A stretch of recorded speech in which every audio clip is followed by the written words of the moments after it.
Hello అండి. Welcome to మనోహరం. మీ మల్లె మొక్కలు చిన్న కుండీలో ఉన్నా సరే, పెద్ద కుండీలో ఉన్నా సరే, లేదా నేల మీద ఉన్నా సరే, ఇంకా మొగ్గలు రాకపోతే ఇప్పుడు నేను చెప్పబోయేటువంటి ఈ ఫెర్టిలైజర్ని వాడినట్టయితే మొగ్గలు విరగబూయడాన్ని ఎవ్వరు ఆపలేరండి. ఇప్పుడు మా తోటలో చూస్తున్నారు కదా, నాకు గత 10 రోజుల నుంచి ఈ విధంగా మంచి సైజులో పెద్ద సైజు కూడా చాలా పెద్దగా ఉంది. అలాగే చాలా విరగపూస్తున్నాయి ఈ పువ్వులు. మేము చాలా కోసుకుంటున్నాం రోజు. దీనికోసం తీసుకోవాల్సిన జాగ్రత్తలు కూడా కంపల్సరీ పాటించాలండి. ప్రూనింగ్, ఎప్పటికప్పుడు ఫెర్టిలైజర్స్ ఇవ్వడం, వాటర్ మెయింటెనెన్స్, ఇవన్నీ కూడా జాగ్రత్తగా పాటించినట్టయితే మల్లె మొక్కలు ఈ టైంలో చాలా పూస్తాయి. ఇప్పుడు నేను తయారు చేయబోయే సింపుల్ ఫెర్టిలైజర్ అండి. అది అందరి ఇళ్లలో ఈజీగా అవైలబుల్గా ఉంటుంది. ఇలా తయారు చేసుకొని అలా ఇచ్చేయచ్చు మొక్కలకి. అంత ఈజీగా అందరి ఇళ్లలో కంపల్సరీగా ఉంటుంది. మనము ఈజీగా తయారు చేసుకొని మొక్కలకి ఇచ్చేయచ్చు.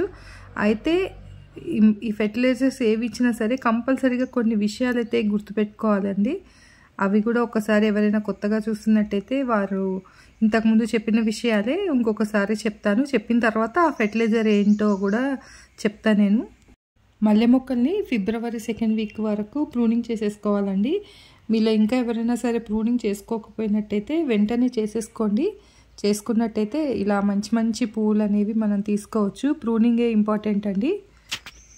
ఎందుకంటే పాత ఆకులకి, పాత కొమ్మలకి పూలు అనేవి అంతగా రావు. కొత్త చిగుళ్ళు వస్తేనే ఇలా చక్కటి పూలు అనేవి వస్తాయి. కాబట్టి ప్రూనింగ్ అనేది చాలా ఇంపార్టెంట్. అయితే ప్రూనింగ్ చేసిన తర్వాత మరి దానికి బలం కావాలి కదండి. అంటే మంచి కొత్త ఆకులు, చిగుళ్ళు రావాలి, పూలు, మొగ్గలు రావాలి, ఇంత పువ్వులు మంచి పెద్ద సైజులో రావాలంటే దానికి మంచి బలవర్ధకమైన పోషకమైనటువంటి ఆహారాన్ని ఇవ్వాలి మనము. ఫస్ట్ టైము ఇట్లా ప్రూన్ చేసుకున్న తర్వాత బోన్ మీల్, ఇంకా మంచి మాగినటువంటి పేడెరువు కానీ, లేకపోతే కిచెన్ కంపోస్ట్ కానీ, వర్మి కంపోస్ట్ కానీ ఏదో ఒకటి అందులో ఎప్సమ్ సాల్ట్ కలిపేసి మొక్కకి ఇచ్చేసేయండి. ఇచ్చేసినట్టయితే మొక్క బలాన్ని తీసుకుంటుంది. అంటే ఇచ్చిన తర్వాత వాటర్ ఇచ్చేసి ఒక 2 days వాటర్ ఆపేసేయండి. ఆపేసిన తర్వాత చక్కగా కొత్త చిగుళ్ళు, మొగ్గలు అనేవి మొదలైపోతాయి.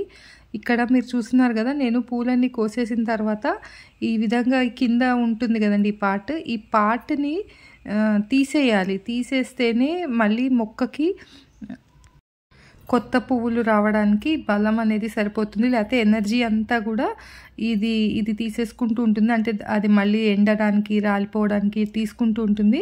కాబట్టి ఇట్లా పువ్వులు అయిపోయిన తర్వాత దీన్ని ప్రూన్ చేసేసుకోవాలన్నమాట. నేను ఒక ఆకు, దాని కింద ఉన్న ఒక ఆకుతో సహా మొత్తం కట్ చేసేస్తున్నాను. ఈ విధంగా ప్రూన్ చేసుకోవాలి. ఇలా ప్రూన్ చేసుకున్నట్టయితే మళ్ళీ కొత్త కొమ్మలు ఒకదాని ప్లేస్ 2 స్టార్ట్ అవుతాయండి.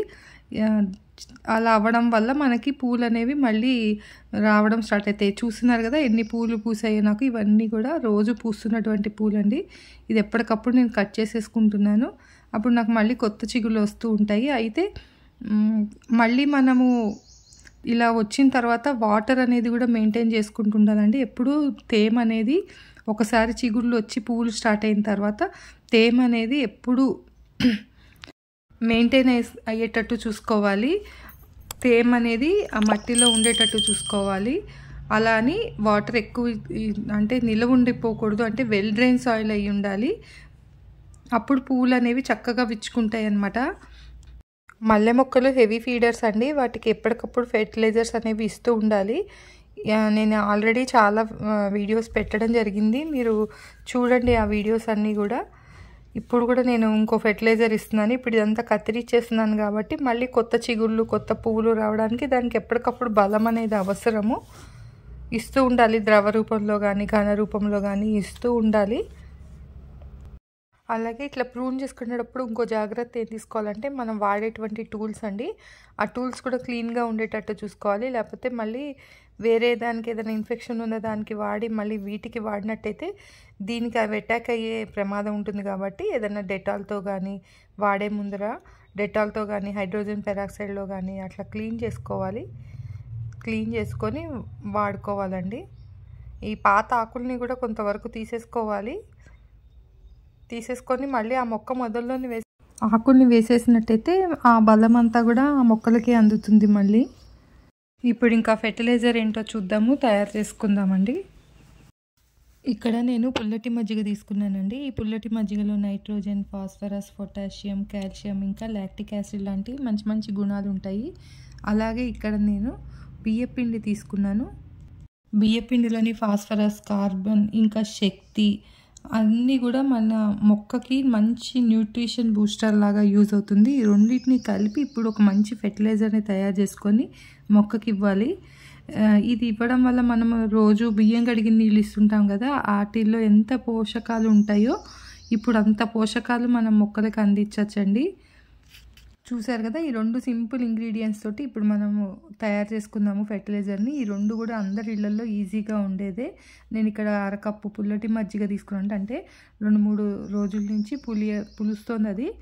దాంట్లో ఇప్పుడు ఒక 2-3 స్పూన్ల బియ్యపిండి వేసేసి బాగా కలిపిన దీనిని బాగా కలుపుకున్న తర్వాత ఇంకొక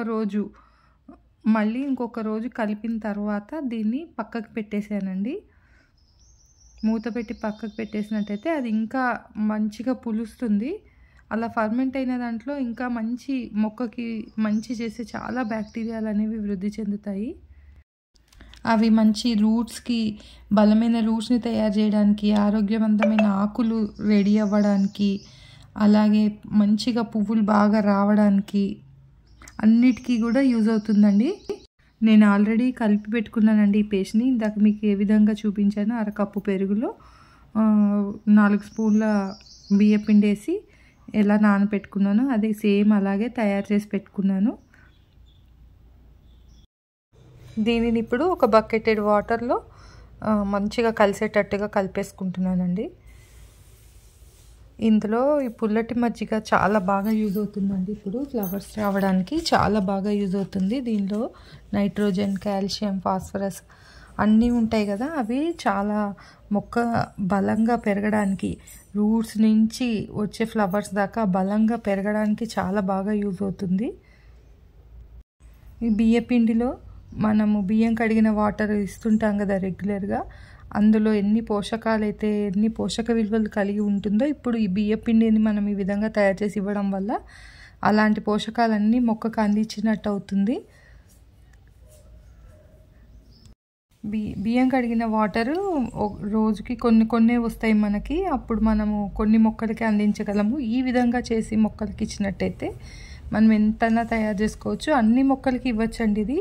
మల్లె మొక్కలకే కాదు, రోజా మొక్కలు, తర్వాత మందార మొక్కలు, పూల మొక్కలు, పళ్ళ మొక్కలు, కాయగూర మొక్కలు అన్ని మొక్కలకి ఇవ్వచ్చు. ఇలా మంచిగా రూట్స్ అన్ని వైపుల నుంచి తడిసేటట్టుగా మొత్తం పోసేసుకోవాలి మనం తయారు చేసుకున్నది. అయితే ఇది ఈవినింగ్ టైమింగ్స్లోనే ఇవ్వాలండి. ఇది మనము ప్రతి మొక్కకి నెలకొకసారి అలా ఇవ్వడం వల్ల మట్టిలో ఉన్నటువంటి మంచి బ్యాక్టీరియా అనేది వృద్ధి చెందుతూ ఉంటుంది.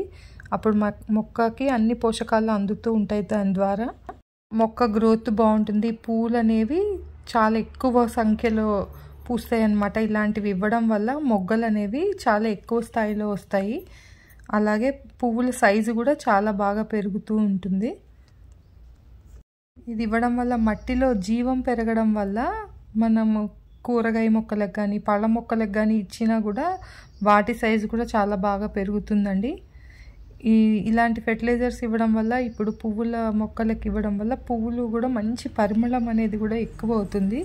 తప్పకుండా మీరు కూడా ఈ ఫెర్టిలైజర్ని తయారు చేసుకొని మీ మల్లె మొక్కలకి ఇవ్వండి తప్పకుండా.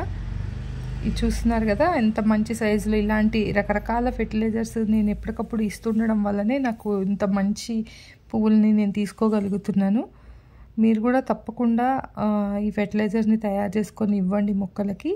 అలాగే ఇంతకుముందు నేను మల్లె చెట్ల మీద కానీ వేరే ఇతర ఫెర్టిలైజర్స్ అవి చూపించాను చాలా. అవన్నీ కూడా మీరు వీడియోస్ చూడండి.